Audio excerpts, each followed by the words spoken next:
সরাসরি কলেজে গিয়ে কবে ভর্তি হব, কলেজে ভর্তি হতে গেলে কি কাগজপত্র প্রয়োজন এবং কলেজে ভর্তি হতে গেলে কত টাকা দিতে হবে।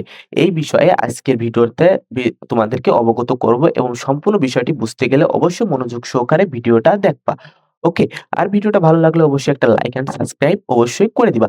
আমরা সর্বপ্রথম দেখব ক্লাস শুরু কবে হবে এবং ভর্তি কার্যক্রম কবে শুরু হবে। আমরা চলে যাব এক্সাই অ্যাডমিশনের নীতিমালাতে। সেখানে দেখো ভালোভাবে লেখা রয়েছে ১৫ নম্বরে ভর্তি কার্যক্রম শুরু হবে ১৫ তারিখে এবং শেষ হবে ২৫ তারিখে এবং ১৬ নম্বরে দেখো রয়েছে ক্লাস শুরু হবে ৩০শে জুলাই মঙ্গলবারে। ঠিক আছে? তাহলে তোমাদের ভর্তি কার্যক্রম শুরু হবে কবে থেকে?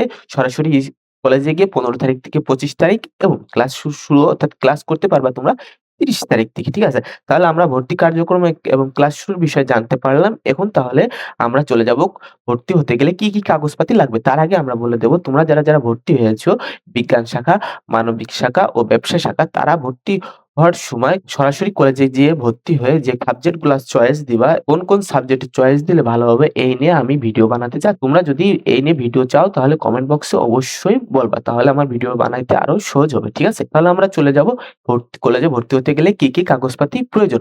তার আগে আমরা বলে দেব তোমরা কলেজে চান্স পাবা সেই কলেজে গিয়ে সরাসরি হেড টিচারের রুমে চলে যাবা। সেখানে গিয়ে স্যারকে বলবা যে, "আমি এই কলেজে চান্স পেয়েছি। আমি এখন পরের করণীয়টা কি করতে পারি?"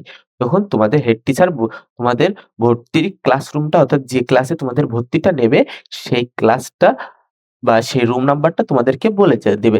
এখন সেই রুম নাম্বারে তোমরা যে কাগজপত্র নিয়ে যাবা। ১ নম্বর কাগজ হচ্ছে এসএসসি পরীক্ষার প্রবেশপত্র ও রেজিস্ট্রেশন নাম্বার। এই ২ টাই নিয়ে যাবা। যেকোনো একটার কাগজ তোমাদেরকে অবশ্যই লাগবে। ২ নম্বরে লাগবে এসএসসি পরীক্ষার মূল মার্কশিট ফটোকপি। ঠিক আছে? এবং ৩ নম্বরে লাগবে জন্ম নিবন্ধন কার্ড সত্যায়িত অনলাইন করতে হবে তার ফটোকপি। ওকে?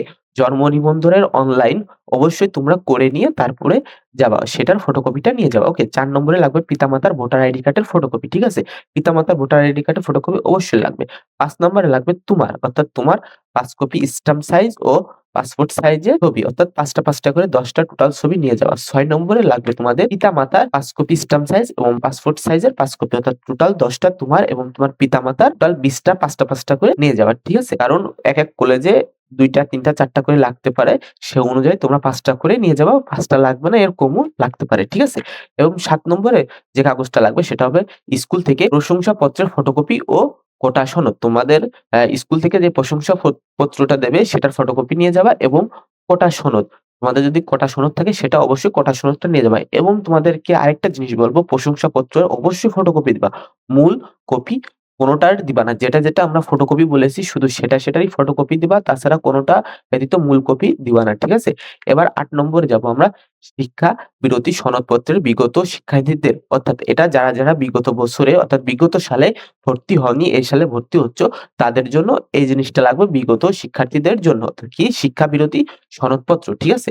৯ নম্বরটা হলো ভর্তি ফি জমা দিতে হবে। ঠিক আছে? ভর্তি ফি অর্থাৎ ভর্তি হবার সময় সরকার একটা ফি নির্ধারিত করে দিয়েছে। সেই ফিটা তোমাদেরকে অবশ্যই জমা দিতে হবে। তোমরা সাথে করে কাগজপত্র সাথে করে সেই ফিটা নিয়ে যাবা। আমরা সাধারণ একটা আনুমানিক ফি তোমাদের যেটা হচ্ছে যে নীতিমালায় বলে দিছে সেই আনুমানিক ফিটা বলে দিচ্ছি। কিন্তু তোমরা অবশ্যই কলেজ থেকে জেনে তারপরে সেই টাকাটা নিয়ে যাবা। ঠিক আছে? আমরা অনুমান করি সেই ফিটা যে সরকার থেকে যেই নীতিমালার ফিটা বলে দিয়েছে যেমন ঢাকা মেট্রোপলিটন এলাকায় বাংলা ভার্সনে ৭৫০০ থেকে ইংলিশ ভার্সনে ৮৫০০ ওকে? এবং মেট্রোপলিটন ঢাকা ব্যতীত বাংলা ভার্সনে ৫,০০০ ইংলিশ ভার্সনে ৬,০০০ এবং জেলা অর্থাৎ যেসব জেলা ভিত্তিক কলেজ রয়েছে সেসব কলেজে বাংলা ভার্সন লাগবে ৩,০০০ ইংলিশ ভার্সনে ৪,০০০ তোমার কলেজটি যদি জেলা ভার্সন হয়ে থাকে তুমি যদি বাংলা বিভাগ হয় তাহলে ৩,০০০ ইংলিশ বিভাগ হলে ৪,০০০ এবং উপজেলা অর্থাৎ তোমার কলেজটি যদি উপজেলার ভিতর হয় তাহলে বাংলা ভার্সনে লাগবে ২,৫০০ অর্থাৎ ২৫০০ এবং ইংলিশ ভার্সনে লাগবে ৳৩,০০০ ঠিক আছে? তাহলে তোমাদের যে জায়গার যে ফি এই আনুমানিক এই ফিটা তোমরা অবশ্যই নিয়ে যাবা সাথে করে। তা না হলে কিন্তু তোমরা ভর্তি হতে পারবা না। ওকে? ঠিক আছে? এবং ১০ নম্বরে লাগবে তোমাদের একটি ফোন নাম্বার লাগবে। যে ফোন নাম্বারটা তোমাদের কলেজ থেকে ফোন দিলে বা যেকোনো সময় ফোন দিলে তোমাদের তৎক্ষণাৎ পাওয়া যাবে যেকোনো ইনফরমেশন নেওয়ার জন্য। ওকে? ঠিক আছে? এই অন থাকা ফোন নাম্বারটি তোমরা সেখানে দিবা।